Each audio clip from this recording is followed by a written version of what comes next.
22 minutes past 7, and it's time now to cross over to Rustenburg, where the Northwest Province State of the Province address was given by the Premier, Supra Mahumapelo, and of course the Speaker of the Legislature, the Honourable Susan Dantjie, and the MEC of Finance, Wendy are also going to be the guests of Peter Ndoro during our next in the series of our TNAs with SABC News. All right, Peter Ndoro, a very good morning to you and your guests.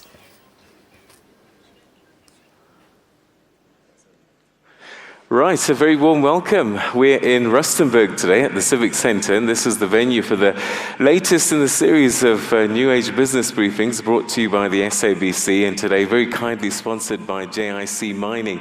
And today, well, we've got the province in sharp focus. Last week, the Premier delivered his State of the Province address, and this is the 5th administration. We had a conversation with him last year. He had big plans, bold ambitions for the province, and we're going to catch up with him and find out what's been happening, what are the plans going forward, and what is on the cards. And we'll be introducing him shortly. But just to say that there are quite a number of things that have been put on the table.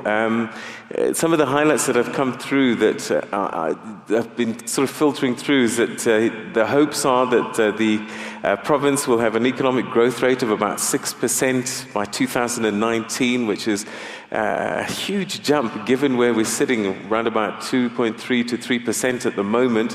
How are they going to do that? Well, we're going to find out. I think agriculture and tourism could be one of the areas of focus. Obakeng, we heard last year that there was going to be a renewal of some kind to bring former glories back to this city and make it one of the big cities of the country. How far down the line are we? Of course, if you've been reading the news and keeping up with current affairs, then you'd know that there have been some challenges in this part of the world as well, things like water shortages. How have that been addressed? How have those things been fixed? Let's find out. Let me introduce you to my guests now, who are going to be helping us unpack some of these issues. And to my immediate right, it's my great pleasure to welcome the Speaker at the Legislature, the Provincial Legislature, the Honourable Susan Dantjie. Thank you very much indeed. Thank you for joining us, and welcome to the programme. Thank you. Premier Supra Mahumapelo, thank you very much indeed, sir. It was a pleasure to have you. Thank you for giving us this time to talk to you. Thank you very much, Peter. Good morning to all the viewers at home. Great. And I know that MEC Wendy Wilson, you've also recently just delivered your budget speech, so thank you for joining us, and we look forward to hearing your thoughts on the financial issues, also the economy, and I believe enterprise development is something also under your portfolio. Yes, good morning, Peter. Yes, absolutely. All right. And welcome to our viewers this morning as well. Thank you so much. Okay, I'm going to start with you, Premier, because the State of the Province address was actually on my birthday. So, yes, happy belated birthday. So, in a nutshell, because I've read your speech, it's 48 pages long. How would you crystallize it down in a few sentences? What would you say was the main message for your State of the Province address? Thank you very much, Peter. It's very important for us to remind our people that tomorrow we are bearing our icon of the revolution of South Africa, Ntate Moses Kotane, in the village of Dampostad, in the municipality of Moses Kotane. We urge our people to be behind the event that will be taking place tomorrow. It's very important for South Africa. And we want to thank the President, the family, the South African government, and everybody else for making sure that we successfully repatriate the remains of Ntate Kotane and JB Marks to come back to South Africa. Peter, we are pursuing everything as a province in the context of the National Development Plan. That's what the speech says. But we also say that our basis as a province is to accept that we've got challenges. We have made progress in the last 20 years, but we have got challenges. That's why we have said that what we are going to pursue over the next 5 years is the necessary rebranding, repositioning, and renewal of our province. We are going to do that by focusing on agriculture, on culture, on tourism. We are also going to be doing that by focusing on reconciliation, healing, and the renewal of our people. Remember that the Constitution says we need to heal the wounds of the past. So that's why we are embarking on reconciliation, healing, and renewal. Thirdly, we have embarked on a program that is called Sitsukotsane, a whirlwind movement of a program of making sure that we integrate the work that we do as a province with the work of the municipalities, going flat on the ground to deliver services to the people. But we have also said what we are going to be doing going forward is to make sure that we urgently attend to the challenges of water, of sanitation, of roads, of energy, of housing, of health, of education. So that's the summary of the speech that we said last week. Of course, people must also bear in mind that going forward in the next 5 years, we have taken a bold decision. As part of radical socio-economic transformation, we are going to be pursuing the villages, the townships, and the small dorpies economic approach. So we'll be changing our focus as government to spend more money. This year we are starting with 60%. In 2016 it will be 70%. 2017 it will be 80%. By 2019 we should be spending over 90% of the government money in those villages, the townships, and the small dorpies. All right, and we'll unpack all of those big areas as the conversation unfolds. Let me turn to you, Madam Speaker. The Premier spoke about the reburial of Moses Kotane and J.B. Marks, and I just wonder if you could just touch on, I guess, legacy issues, because these names, iconic for the country, but I guess for the province, they really do take a special meaning. Thank you very much, Peter, and all the viewers. And thanks very much again for the New Age to give us, as the legislature, an opportunity to interact in particular with the people of Bokoni-Bophirima. This is a rare opportunity, and we really appreciate the invitation to this important gathering. As you might know, Peter, that as the legislatures and provinces, we derive our mandate through Chapter 6 of the Constitution of the Republic.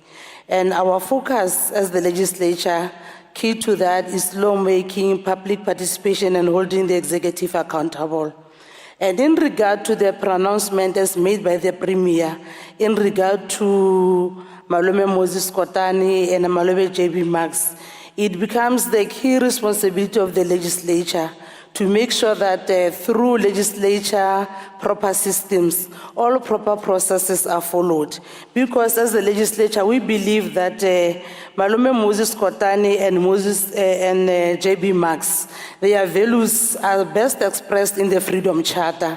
And we are the custodian of the Constitution, including the Freedom Charter, because it's the Freedom Charter of the ruling government. So it is our responsibility. We will hold them accountable.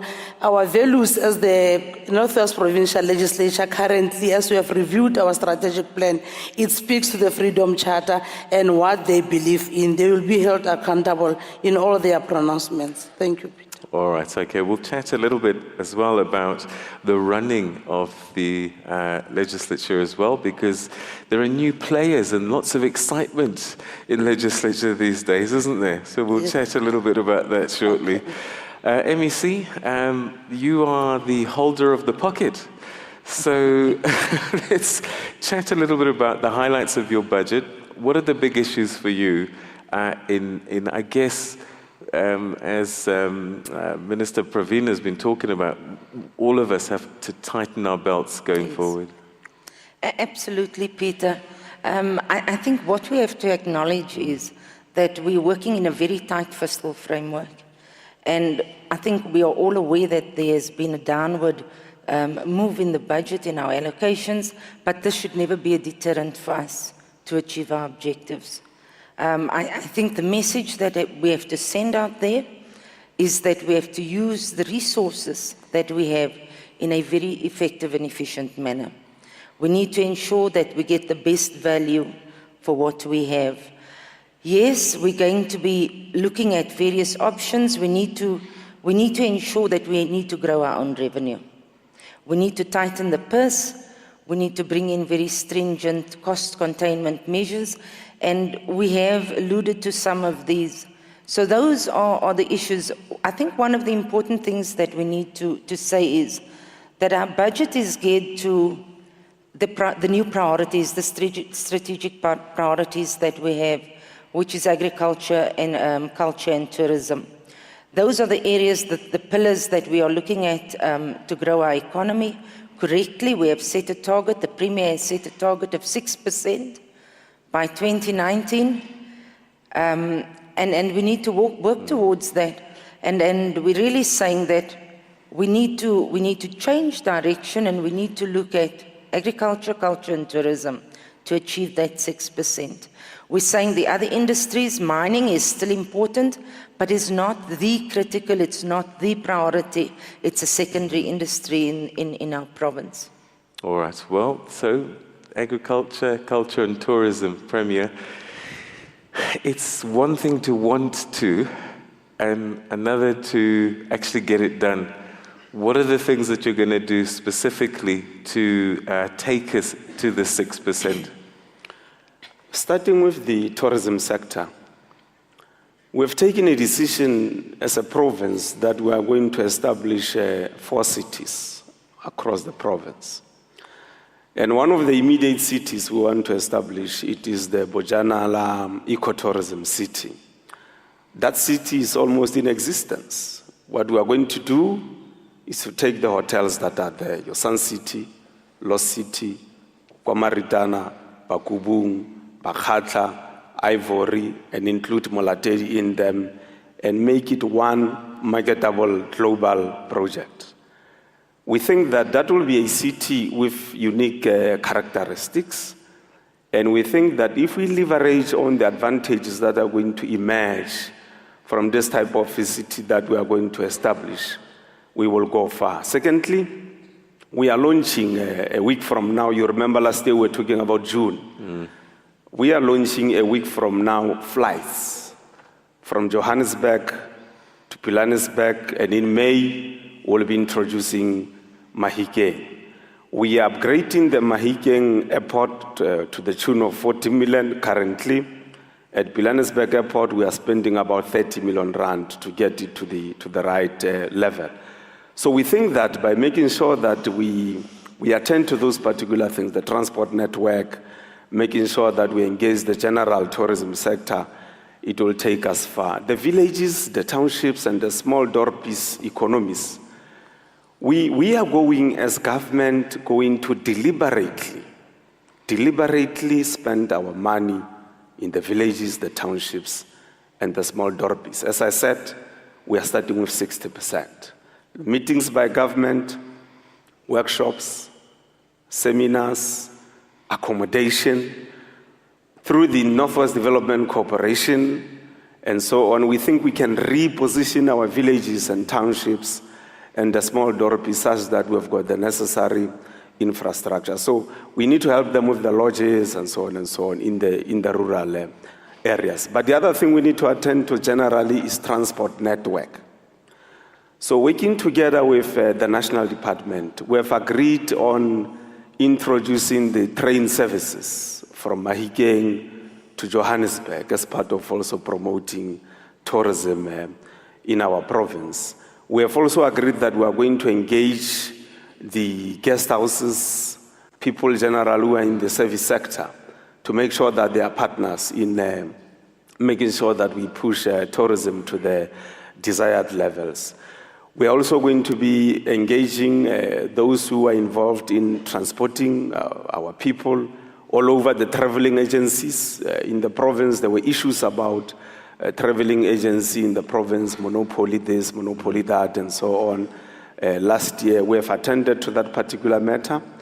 one of the travel agents yesterday came actually and said, Premier, we want to thank you and the government for attending to this problem of monopoly as far as travel is concerned in the province. So we've got huge opportunities that we think if we pursue in as far as tourism is concerned, we can go far. Agriculture, there can't be life without food.